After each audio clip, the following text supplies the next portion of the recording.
தமிழக வெற்றிக் கழகம் சார்பில் ஏழை எளிய மக்களுக்கு பல நன்மைகள் செய்யப்பட்டு வருகிறது. அந்த வகையில் திருவள்ளூரில் தமிழக வெற்றிக் கழகம் இளைஞரணி சார்பில் கோடையில் மக்களை குளிர்விக்கும் வகையில் தண்ணீர் பந்தல் திறப்பு விழா நிகழ்ச்சி நடைபெற்றது.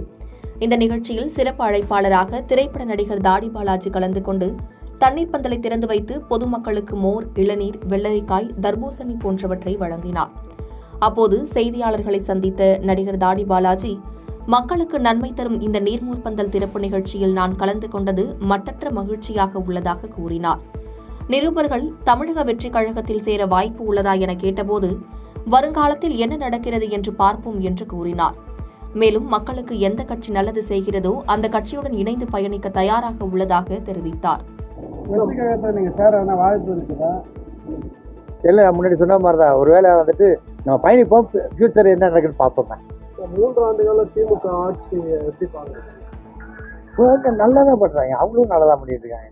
அங்கங்கே சரி, நீங்க எந்த ஆட்சி வந்தாலும் சரி, அவங்க போய் நீங்க அதை பண்ணுங்க இது பண்ணுங்க அப்படின்னு சொல்றது கிடையாது. இவங்க ஏதாவது ஒன்று பண்றதுனால அவங்களுக்கு கிடைப்பாரு.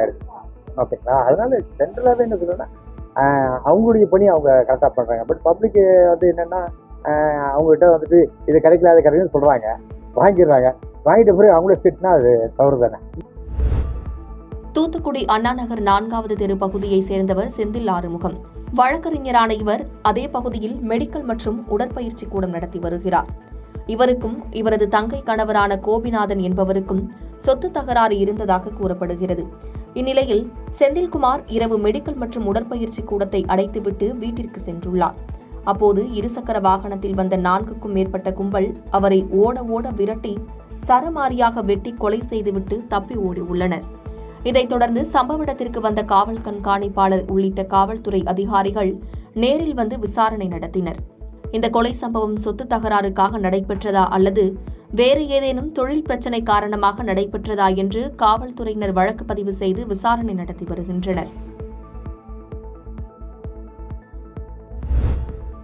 தூத்துக்குடி மாவட்டம் எட்டயபுரத்தை சேர்ந்த மாரிமுத்து என்பவர், அவரது மனைவி அம்மாத்தா என்பவருக்கு உடல்நிலை சரியில்லாததால் இளம்பூவனத்தை சேர்ந்த கண்ணன் என்பவரது ஆட்டோவில் உறவினர்களுடன் கோவில்பட்டி அரசு மருத்துவமனைக்கு சென்றுள்ளனர்.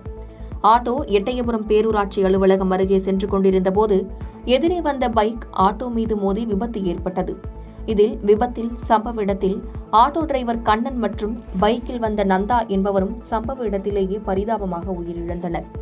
ஆட்டோவில் வந்தவர்கள் காயமடைந்த நிலையில் விபத்து குறித்து தகவல் அறிந்த எட்டயபுரம் போலீசார் சம்பவ இடத்திற்கு விரைந்து சென்று காயமடைந்தவர்களை மீட்டு சிகிச்சைக்காக அரசு மருத்துவமனையில் அனுமதித்தனர். மேலும் விபத்தில் உயிரிழந்தவர்களின் உடல்களை மீட்டு உடற்கூறு ஆய்விற்காக கோவில்பட்டி அரசு மருத்துவமனைக்கு அனுப்பி வைத்தனர். விபத்து குறித்து போலீசார் வழக்கு பதிவு செய்து விசாரணை நடத்தி வருகின்றனர். செங்கல்பட்டு மாவட்டம் மதுராந்தகம் புதுப்பட்டு பகுதியில் இன்று காலை சூனாம்பேடு ஆய்வாளர் அமிர்தலிங்கம் வாகன சோதனையில் ஈடுபட்டிருந்தார். அப்போது பாண்டிச்சேரியிலிருந்து சென்னை நோக்கி வந்த இருசக்கர வாகனத்தை சந்தேகத்தின் பேரில் சோதனை செய்தபோது இருசக்கர வாகனத்தில் வந்தவர்களிடம் 1.5 லட்சம் மதிப்புள்ள 300 மது பாட்டில்கள் மற்றும் பீர் பாட்டில்கள் இருந்தது தெரியவந்தது. இதனைத் தொடர்ந்து மது பாட்டில்கள் கடத்திய இருவரையும் கைது செய்து கடத்தலுக்கு பயன்படுத்திய இருசக்கர வாகனத்தையும் பறிமுதல் செய்தனர். மேலும் இவர்கள் மீது வழக்கு பதிவு செய்து சிறையில் அடைத்தனர்.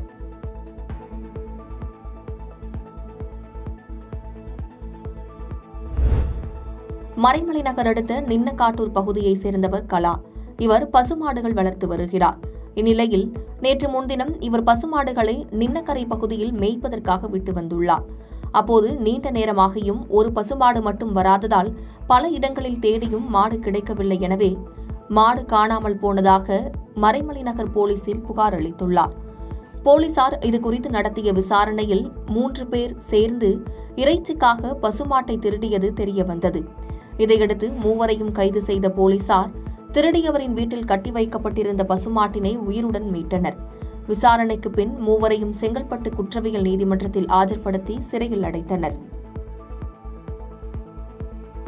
பாதகம் செய்பவரை கண்டால் நாம் பயங்கொள்ளலாகாது பாப்பா, மோதி மிதித்து விடு பாப்பா, அவர் முகத்தில் உமிழ்ந்து விடு பாப்பா.